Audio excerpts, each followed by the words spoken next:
К клуб 7 хоног болгоны лав гарагт яриа хийдэг. Энэ бол одоо бидний уншдаг мөн одоо Алтан тарай компаниас ивентч гаргасан номнуудаас голлож ярьдаг байгаа. Тэгээд өнөөдрийг хүртэл 19 удаа юм яриа зохион байгуулсан байна. Өнөөдрийг 20 дахь юм байна.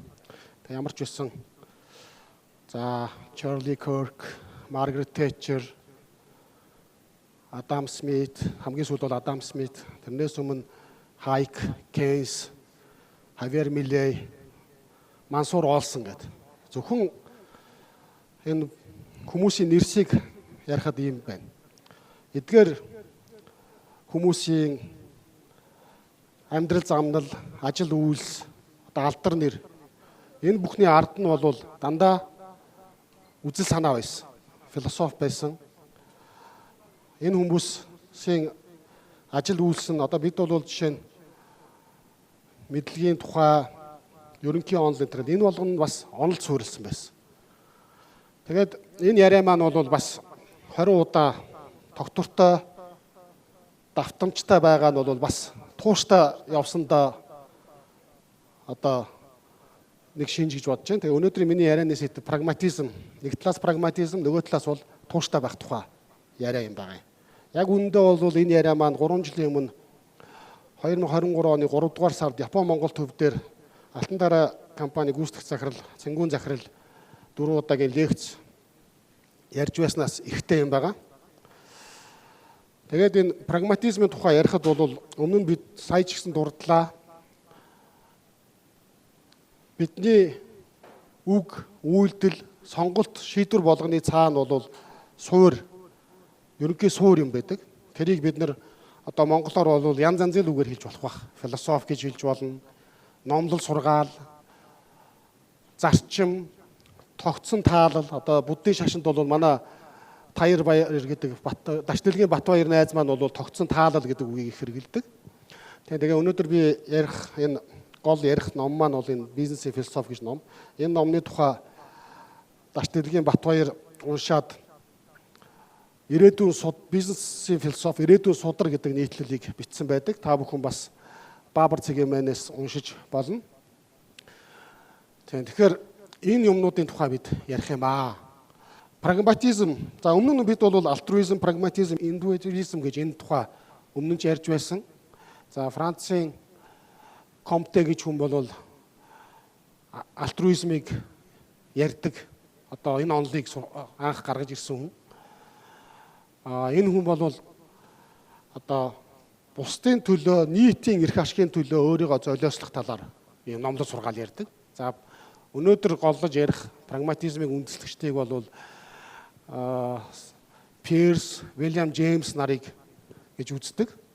Энэ бол 1870-аад онд Америкт одоо ийм хувийн номлол сургаал ярьдаг клубт анх ихэ авсан ийм одоо үзэл санаа. Өмнөд умардын дайн дууссаны дараа Америкийн нийгэмд бол нэлээд ийм анхаарал татаж байсан ийм үзэл санаа байдаг. За нөгөө талд нь бол одоо бид индивидуализм гэж. За прагматизм бол энэ хүмүүсийг ингээд намтар түүхийг харахад бол Кантаас нэлээд санаа авдаг. За бүр цаашаа явах юм бол Платон энэ төр гэж явдаг. Индивидуализм бол за Аристотелоос эхлээд за Лок, Джефферсон, за сүүлийн үед бол одоо өнөөдөр би голлон ярих Айн Рэнд гэх мэтлэн ийм одоо сэтгэгчдийн үзэл номлол юм аа. За ялгаа зөрүүний тухай бол бид хэд өмнөх ярианууд дээр ч гэсэн ярьсан. Прагматизм одоо юу гэж үздэг вэ гэвэл одоо монголоор хэлэх юм бол улааныг харж урвах, шарыг харж шарвах гэж үг их оновчтой томьёолж болох юм болов уу гэж бодож байна. Үнэн гэдэг бол чи юуг үнэн гэж бодож байна? Одоо тэр үнэн гэдэг одоо бүр ийм бодит ертөнц, бодит байдал, үнэн гэдэг зүйлийг абсолют гэж хүлээн зөвшөөрдөг ийм үзэл сургаал байна. За би энэ ер нь прагматист улсуудыг ер нь бол яагаад энийг бас ярих хүсэл одоо ярихгүй болохгүй вэ гэж бодсон бэ гэхээр ингээ хараад үзэхэд бол прагматизм гэдгийг бид ийм байх ёстой, байтугай бүр магтаал сайн үг болтол нь ингэж бодит байдлаасаа алсарч тасаржээ гэж бодож байгаа. Тэгээд энэ үг гэдэг маш чухал юм байна. За прагматистуудын хэрэгэлдэг үгнүүдийг харъя. Одоо амьдрал бол чиний бодож байгаа шиг амархан зүйл биш ээ. Эдрээтэй нарийн одоо хамгийн их 23 4 онд сонссон үгс 25 онд сонссон үгсээ бодоход амаргүй гэж тийм. Энэ нь юу гэж надад бууж байна вэ гэхээр эдрээтэй амаргүй чиний бодож байгаа шиг биш гэдэг нь бол чи энэ одоо бууж өг гэсэн үг. Өөр сонголт байхгүй гэдэг ийм биднийг дасгах ийм одоо цаана аюултай үг. Эдрээтэй аргагүй байдалд одоо дасгахыг уг нь бол энэ зарчмын үүднээс эдрээтэй байдлыг амаргүй байдлыг амархан болгодог зүйл бол одоо тэр зэвсэг бол зарчим юм. Эдрээтэй гэдгийг бол одоо тооны утгыг илэрхийлдэг. Олон зүйлс хоорондоо холилдсон одоо орооцолдсон гэсэн үг тийм ээ. Үнэхээр тийм. Энэ прагматизмыг одоо прагматист улсууд бол юмыг зориудаар эдрээтэй болгох сонирхол асар их. Тооны хувьд ч тэр одоо уг нь бол амьдрал угаасаа ийм эдрээтэй байдаг учраас тэрийг хүн зарчмаар шийдэж ирсэн. Тэрэнд бол одоо хүмүүсийн амьтнаас ялгагдах гол ялгаа нь байдаг. Жишээ нь одоо олон одоо зэрлэг байгаль дээр бол олон зэрлэг амьтан нэгнийгээ барилаа гэхэд бол тэр амьтан үхчихэл таараа. Хүн төрлөختөө яасан бэ гэвэл тусгаар тогтнолын тунхаг гаргасан тийм ээ. Тэр эдрээтэй байдлыг шийдэхин тулд. Тэгэхээр энэ бол олон зуун жил урт хугацааны туршид хүн төрлөختний цуглуулж ирсэн мэдлэг одоо туршлагыг ингэж бадсан ийм ойлголт юм аа. Шахсан бадсан мэдлэг мэдээлэл бол зарчим юм байна.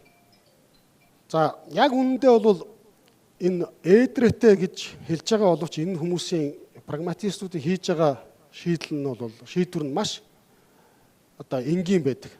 Одоо зүүрлж хэлэх юм бол одоо хаана хоолны үнэр гарч байна.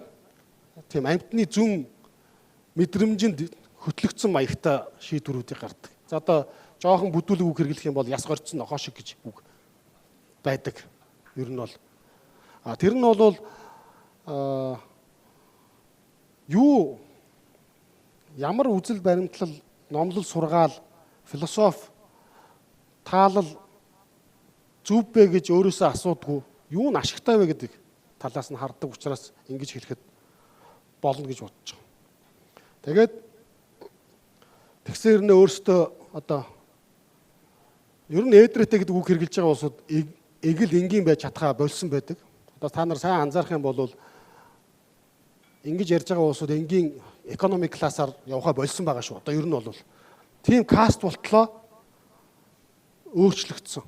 Наана бол ийм чиний бодож байгаа гинэн байна, чи хүүхчиг юм ярьж байна гэсэн үг хэрэгэлдэг. Тэгэхээр энэ хүмүүсийн хэрэгжилж байгаа үгийг их сайн анзаарч харж явах хэрэгтэй гэж бодож байна.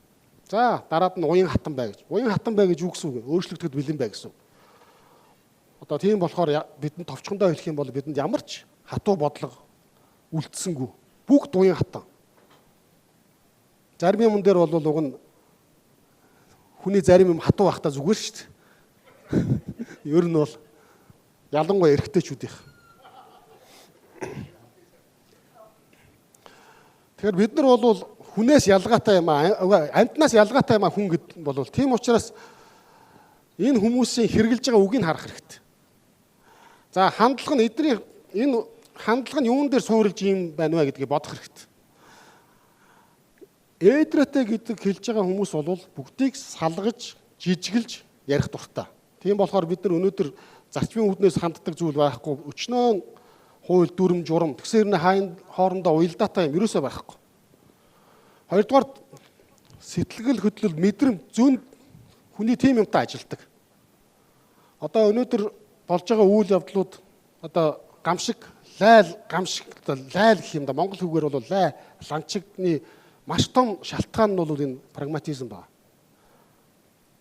За одоо болж байгаа үйл явдал. За түрүүний энэ хэрэгэлдэг үгсдээр нь дахиад шинэ үг нэмэгдсэн. Чөтгөртөөч найзлна гэдэг. Тий. Чөтгөртөө найзлж болохгүй. Тэгэхээр одоо юу гэдгийг сэтгэл хөдлөл мэдрэмж энийг одоо жишээлж хэлэх үг нь бол одоо их гоё зарчимгүй улсууд хүн төрөл одоо ингээд туршлага, мэдлэг, мэдээлэл энэ бүхнийг базаж ерөнхийлсэн, хийсвэрлсэн юмыг зарчим гэж үзэх юм бол тэр хүмүүс тэр зарчмыг хүлээн зөвшөөрдгүү, авч үзэдгүү. Тийм болохоор одоо сэтгэлд гал байвал 100-нд гал болно гэж. Одоо хэдүүлээ сэтгэлдээ галтай улсуудаар сайд тавиад гал алдаж байгаа шүү дээ. Ер нь бол тийм. Тийм болохоор тийм л юм ярьдаг. Дандаа ийм emotional юмд ярьдаг хүмүүстэй. За түрүү хэлсэн үнэн гэж юу гэж үзэж байгаас үнэн хамаарна гэж үздэг. Гэтэл амьдрал дээр бол бид нар юу гэж бодохоос, юу гэж пиартахаас, юу гэж сурталчлахаас огт тэрнтэй хамаагүйгээр бодит байдал бол өөрчлөгддөг. Бодит байдал хэвээрэл байна. Бид 3-4 жил гоё байна гэж ярьсан ч одоо гоё болохгүй ш. Ярьснаар болдог бол. За ер нь бол түрүүний хэлдгээр асуудал бүр өөрмөц шийдэл бүр өөр гэж ийм ярьдаг. Case by case. Одоо уг нь бол зарчмаа бариад явах юм бол асуудал бүрийн суур нь нэг гэдгийг ойлгох хэрэгтэй гэж би бодож байна.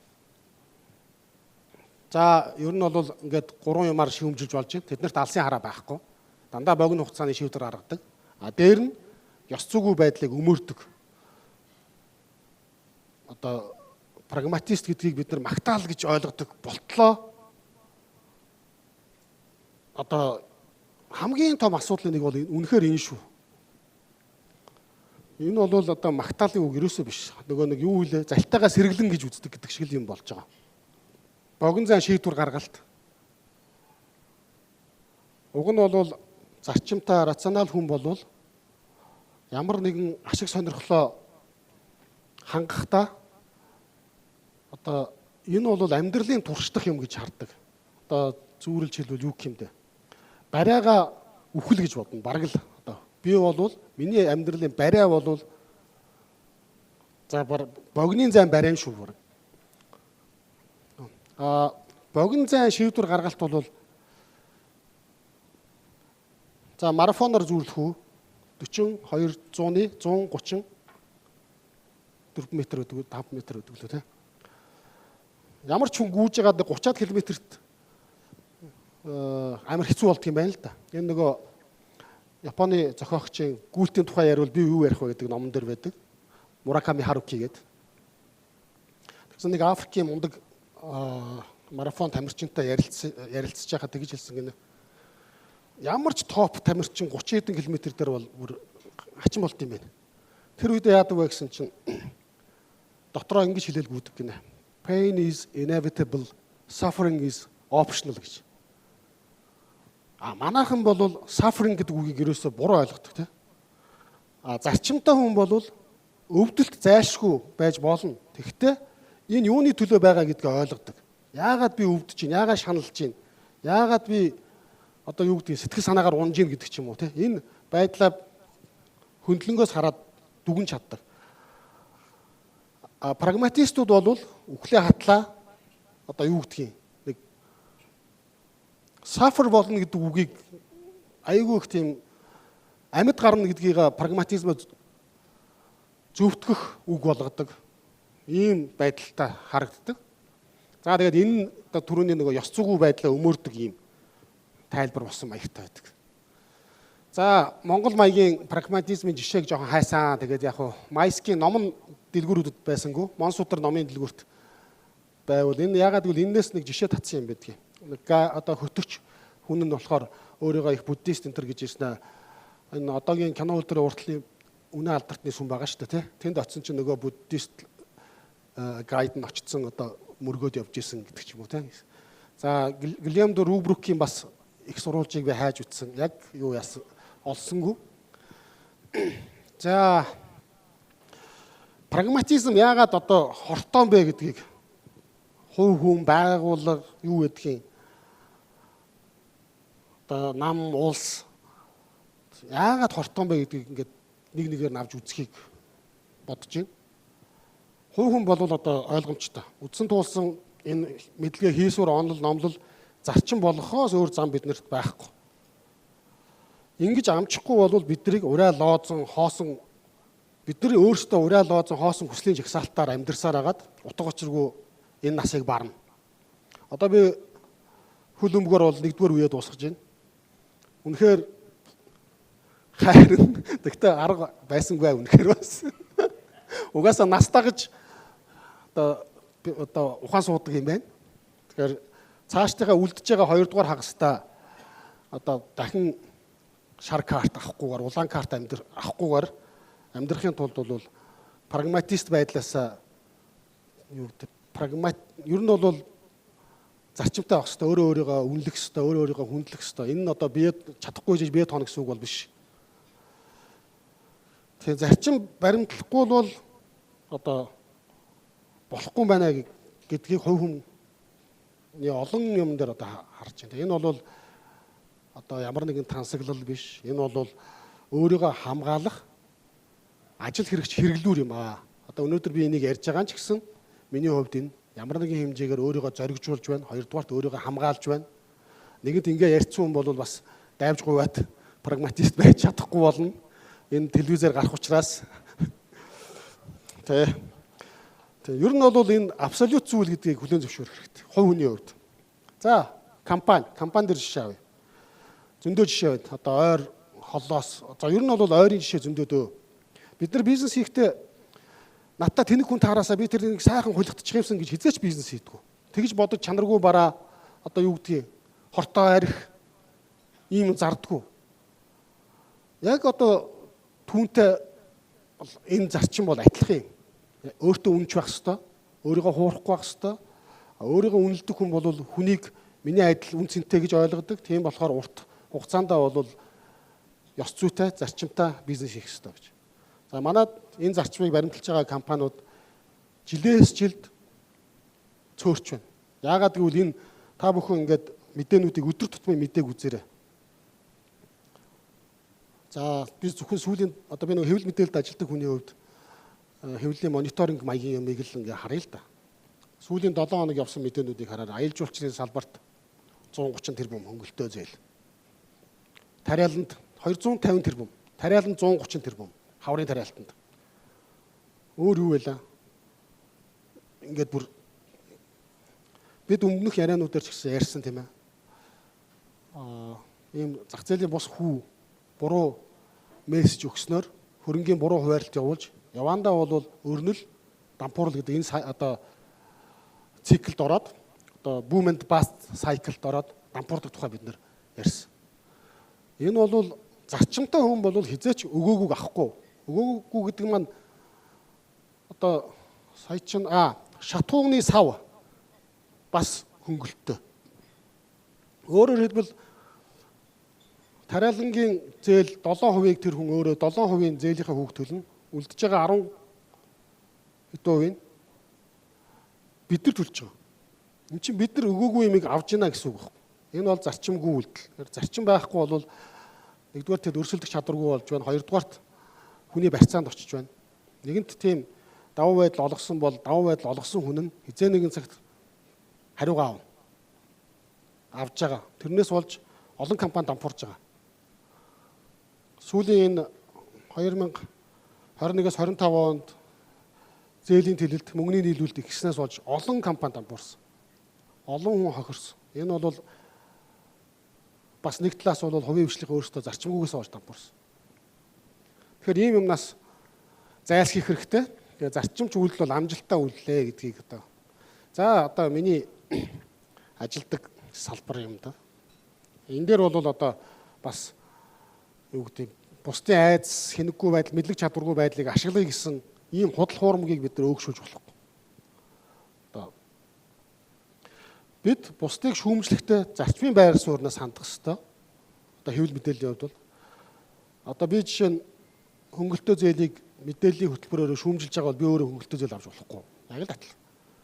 Нэг гараараа чөлөө зах зээл, тэ чөлөө төрөлтөд юу гэдэг юм хүсдэг мөртлөө нөгөө талаас хөнгөлөлт урамшуулал, хамгаалалт, тусгай арх, давуу байдал байнга хүсч идэг. Энэ нь бол одоо ашиг сонирхлын зөрчилдөөн гэх юм уу? Уг нь бол зарчимтай хүнд ашиг сонирхлын зөрчилдөөн гарахгүй. Яагаад гэвэл түрүүний миний дурдсанаар Айн Рэндийн өөрийгөө бодох нь ариун үйлс гэдэг номонд ч байгаа. Тэр хүн өөрийн ашиг сонирхлыг одоо амьдралынхаа туршид гэж хардаг. Хоёрдугаарт энэ бол нэгдүгээрт бодит байдал, хоёрдугаарт контекст буюу одоо орчин гэх юм уу, тийм ямар орчинд байна. Гуравдугаарт хариуцлага ойлгодог. Ийм одоо зүйлсийг харж үздэг учраас зарчим чухлаа гэж. За хэвлэл мэдээлэл дээр жоохон одоо жишээг арай нарийн хэсгээ та. Түрүүн хэлсэн үнэн гэд нэг юм бол абсолют, тийм бодит байдал бол абсолют. Энд одоо ямар нэгэн ийм олон хувилбар А, Б, С юу тийм бол байхгүй гэж үзэх хэрэгтэй. За би бол энэ хэвлэл мэдээллийн салбарыгаа одоо их эрсдэлтэй байдалд байна гэж үзэж байгаа. Яагаад гэвэл одоо энэ дөрвүүгээр ер нь бол үннийг ярьж бодит байдлыг хэлж байгаа тал уг нь итгэл найдварыг төрүүлдэг хүмүүст одоо итгэл олж авна хүмүүсийн. Гэтэл бид нар одоо нурж явна. Манай одоо салбар бол нуралтыг юу үүсгдэг вэ гэхээр ёс зүйн байдал бий болгодог. За эндээс болоод эрсдэл бол одоо бодиттой. Энэ удаан үргэлжлвэл ингээд дампуурна гэсэн үг. Одоо бол болоод байгаа юм шиг харагдаж магадгүй. За хоёрдугаарт энэ ер нь бол эдийн засгийн асуудал ч гэсэн цаана дандаа үзэл санаа байсан. Энэ би Цэнгүүн захирлын Кейсу Хайку гэдэг ярианы танилцуулганаас одоо авч хэрглэж байгаа. Энэ бүхний цаана бас л одоо үзэл санаа, үнэт зүйл, номлол сургаал байсан. За Маркс бол одоо тэр хамаагүй гэсэн. Одоо тэр ерөөсөө тийм чухал биш. Тэгээ энэ марксизмын ланчгаар 100 сая хүн одоо хорвоогоос одоо ёс бусаар явсан. Жамаараа биш. За Кейнс бол одоо өнөөдөр ярьж байгаа сэдв жинхэнэ прагматист хүн байсан. Энэ хүнээс болж одоо за ориглын яриан дээрч гарсан. Манай ТV-ийн хүмүүс 360 их 80 долларын өртөө байгаа. Монголчуудын одоо бидний өөр бол нэмэгдсээр байгаа. Ийм одоо алсыг хараагүй ийм бодлого бол ийм гамшиг руу хөтэлдэг гэж болж байгаа. Тухайн үедээ хөнгөлтөө одоо юу гэдэг 3%, 6%, 8% тийм зээлүүд. За бид Хайкийг бол жаргалын ярианаас ойлгосон. Хайкийн чухал санаанууд гэх мэтлэн. Энэ бол одоо бизнес эрхлэгч нэлээд анхаарлаа хандуулсан чөлөө зах зээлийг одоо сурталчилсан ийм үзэл санаа байсан. За манай засгийн газар дээр энэ жил хөтөлбөр эрхлэлтийг дэмжих жил болгон зарласан байгаа шүү.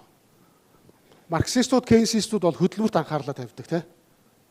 Юмны үнийг түнд одоо зарцуулсан хөтөлбөрийн өртгөөр нь тооцох ёстой гэх мэт. Гэтэл Хайк бол тийм биш ээ. Үн бол өөр маягаар тогтдог гэдгийг энэний өмнөх яриануудад бид бас харсан. За ингээд ер нь бол өмнөх ярианууд сууж исэн хүмүүст бол их танил сонсогдож магадгүй. За цаашаа жоохон ахи нам. За жинхэнэ одоо юу гэдгийг өнөөдөр л болж ивэл маргааш юу болох нь хамаагүй гэдэг ийм. Яагаад гэвэл Монголд одоо өнөөдөр парламентд судалтай байгаа намуудын түүхийг сүүлийн за 2012 оноос хойш аваад үзэхэд бол айл нь одоо альтруизмыг суур үзлээ болгосон. Хоёул халамжийн төр холимог эдийн засгийг тунхалдаг ийм үүгээрээ данхар төрийг угсардаг. Эндээсээ хизээч гарч чадахгүй. А тэрэндээ болохоор одоо эрх баригч одоогийн эрх баригч ардын нам бол илүү тууштай. Ардсан нам бол тийм дуур айх, тэрнээсээ одоо копидах санаатай. Прагматист хүн болвол аль ялах гэж байгаагаар нь хазаадаг юм. Тэгэхээр энэ замаар яваад одоо үнэхээр одоо бид нар нөгөө зүүн баруун гэдгээр ярих юм бол зүүн тийш буюу социализм руу явсаар байна. Энэ бол өдөр тутмын амьдрал бүр ингээ мэдрэгддэг те.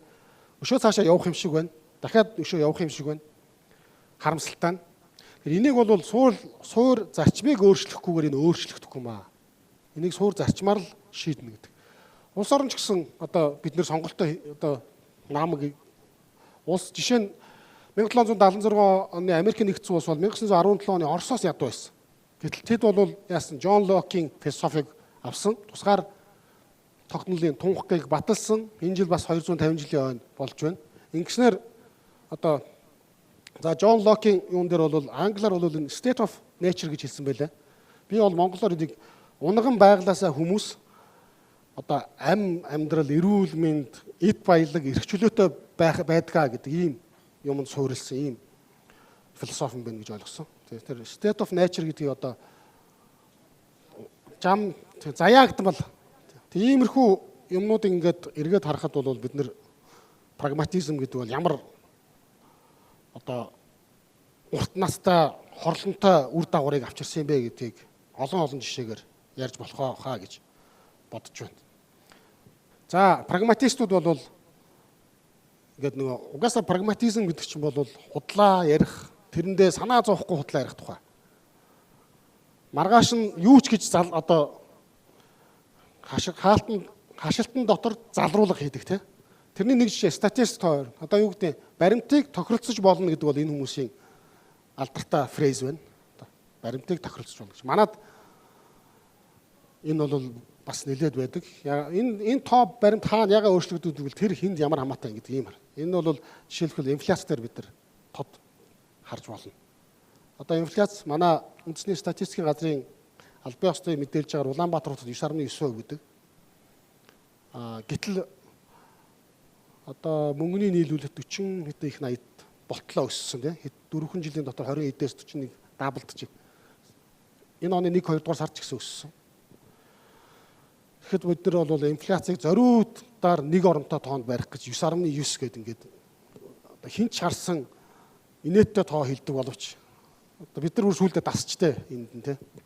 Окей 9.9 гэдэг ингээд. Гэхдээ тэрийг бол бүгд дотроо бол яг штэ гэдээ явж байгаа.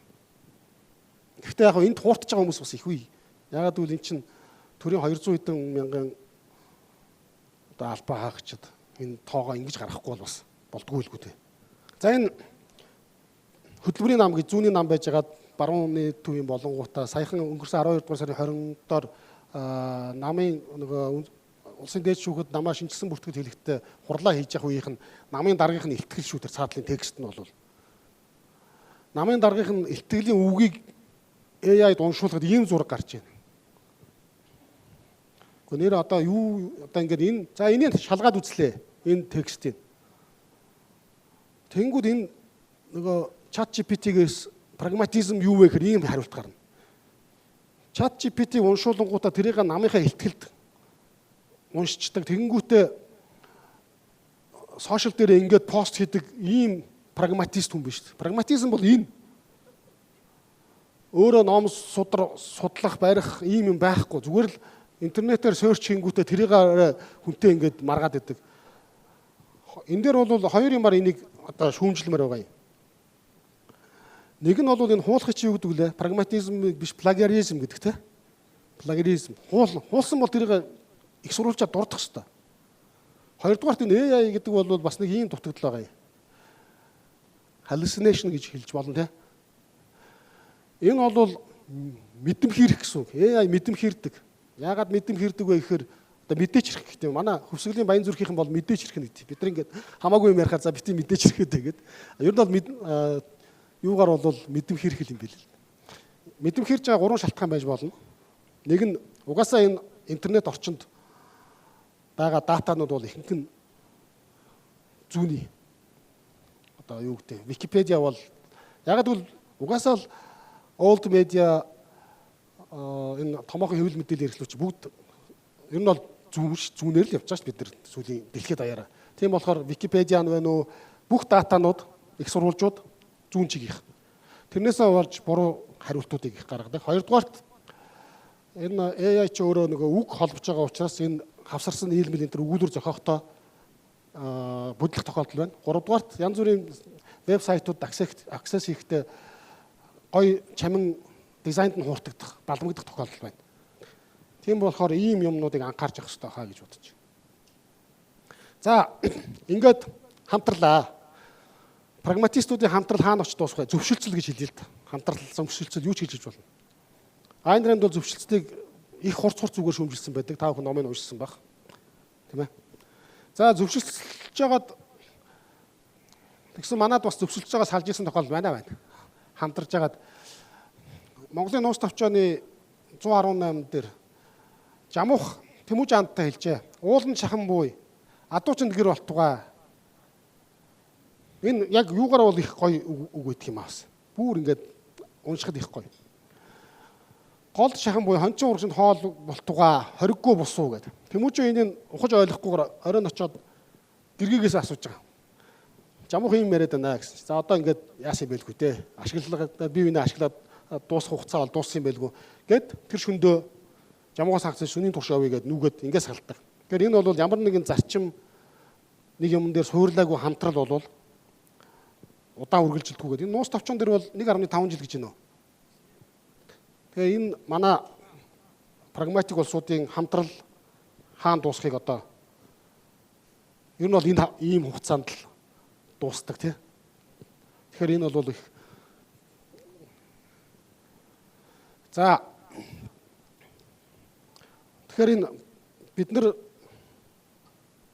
хүмүүс өөрсдөө ингэж survive хийхэд тулд прагматист байх хэрэгтэй гэж эсэргээр юм а гэдэг талаар одоо ярихыг хүсэж байна. Энэ бизнесийн философи номын Буултын анатом гэж Айн Рэндийн өөрийнх нь нэг жижигхэн нийтлэл байгаа. Хоёр нүур. Гурван юм хэлсэн байдаг. Адилхан зарчимтай хүмүүс хоорондоо зөрчлөл хин тэр зарчимдаа үнэнч байсан нь ялдаг. За онц сайн жишээ биш, муу жишээ дурдъя. Одоогоор сайн жишээ олдохгүй хэцүү байна. Муу жишээ нь юу вэ гэвэл адилхан зарчимтай Монгол ардын нам ардчилсан нам хоёр хамтраад зөрчилдөөд ардын нам нь ялна. Яагаад гэвэл тэр социалист зүүнтнийхээ юмд тууштай байсан учраас сонгуул бол ориг зүүнтэнд ялж байгаа байхгүй юу? Адилхан юм амлаад байгаа шүү дээ. Хүүхдийн мөнгө, хөнгөлтөө зээл, халамж бүгдийг ингээл өөрөөр хэлбэл чадваргүй сул дорой хүмүүсийг нь амжилттай яваа улсуудаас нь авч амжилттай улсуудыг шийтгэн гэдэг юмыг амлаад байгаа учраас ориг зүүнтнүүд нь ялж байгаа. Нэгдүгээр зарчим энэ. За өөрөөр суур зарчимтай хүмүүс хамтрах юм бол аль одоо муу санаатай хорлонтоо нь ялна. Тийм учраас хамтрагчаа сонгохдоо одоо яагаад гэхээр муу тал нь хүчтэйдээ ялаад байгаа юм биш. Муу тал нь сайныгаа паразитлж ашиглаж амьдэрдэг учраас муу тал нь ялаад байгаа. Тийм болохоор одоо хинтээ хамтрах, хинтээ бизнес хийх гэдэг бол их чухал асуудал гэж бодож байна.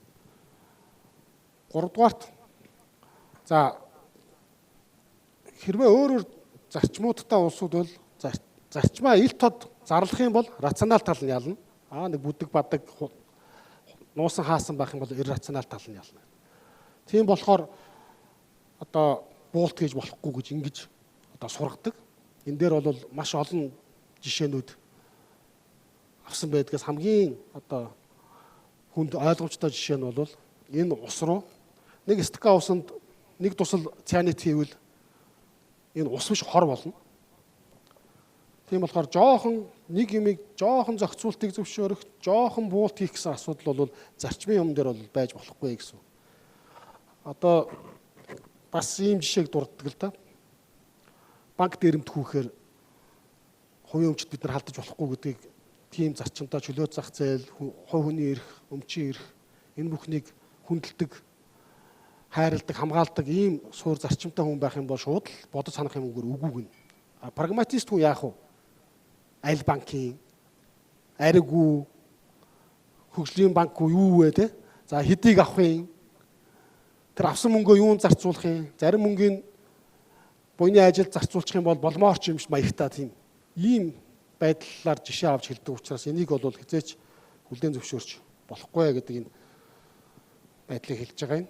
Тэгэхээр одоо тэр төрийн одоо би өмнө нь ч гэсэн Мансуур олсны улс үндэстнүүдээ сэргэлт ба дороотл гэдэг сэдвээр ярихад бол төрийн бус байгууллагууд энэ улсууд бол хинтээ юунд ямар байгууллагад элсэх гэж чинь юунд орох гэж чинь гэдэг аюу бас бодолтой байж иж байхгүй бол муу тал нь сайн талаа одоо муугаар хэлбэл шулж хомбож паразитлж амьдардаг учраас муу тал нь ялт юм аа. Тийм болохоор тэдэнтэй найзаж нөхөрлж хамтарч болохгүй гэдэг ийм зарчим байгаа юм. Тэгээд зарчмуудаа ил тод зарласан нь ялна, амьд үлдэнэ гэсэн ийм зүйлсийг энэ номд бичсэн байгаа. Зарчимч хүн зарчимгүй яагаад тийм байх ёстой гэвэл зарчимгүй байх юм бол бодит байдал биднийг шийтгэн. Бодит байдал биднийг няцтаарна. Энийг шийдэх амьд гарах зам, үлдэх зам, амжилттай байх зам бол зарчим. Зэвсэг маань бол зарчим юм аа. За тэгээд дараагийн яриа маань бол эх 7 хоногийн 3 дахь өдөр 3 дугаар сарын 25-ны өдөр. Энэ жилийн 2 дугаар сард Чойном яруу найраг Чойномгоо 90 насны ой болоод өнгөрсөн байгаа. Тэгээд тэр ойг бид нэр жоохон хоцроод ч гэсэн тэмдэглэнэ. Бидний одоо энэ хүний намтар түүх юмыг унших, шүлэг найраглалыг харахад бол их тийм индивидуалист ийм эрхчлөө магтан дуулсан коллективизм, альтруизмын эсрэг үдэл санааг илэрхийлсэн ийм бүтээлүүд ихтэй байдаг. Тэгээд энэний тухай бол одоо сосроор мах маань ярина. Та бүхнийг 25-нд ирэхийг урьж байна. 4 дугаар сарын одоо ярианы төлөвлөгөө бас гарсан байгаа. Өмнө нь ярьж байсан сэдвүүдээ өргөжүүлээд олон жишээ ямар баяжуулаад ярина. 4 дугаар сарын 1-нд ядуурлын шалтгаан, 4 дугаар сарын 8 чөлөөт нийгмийн үндэс, 15-нд монопол ба чөлөөт зах зээл, 22-нд эрхчлөө ба хариуцлага, 29-нд объективизм гэдэг. Ийм 4 сарын төлөвлөгөөтэй байгаа. Та бүхнийг бас боломж олдвол ирээрэй гэж хүсэж байна. Одоо миний ярих зүйл бол үгээр өндөрлөж байна. Тэгээд та бүхнийг бол өөрийн тогтсон таалал, үзэл бодол, зарчимдаа үнэнч байж нарийнхан замаар хол яваасаа гэж хүсэж байна. Анхаарал тавьсанд баярлалаа.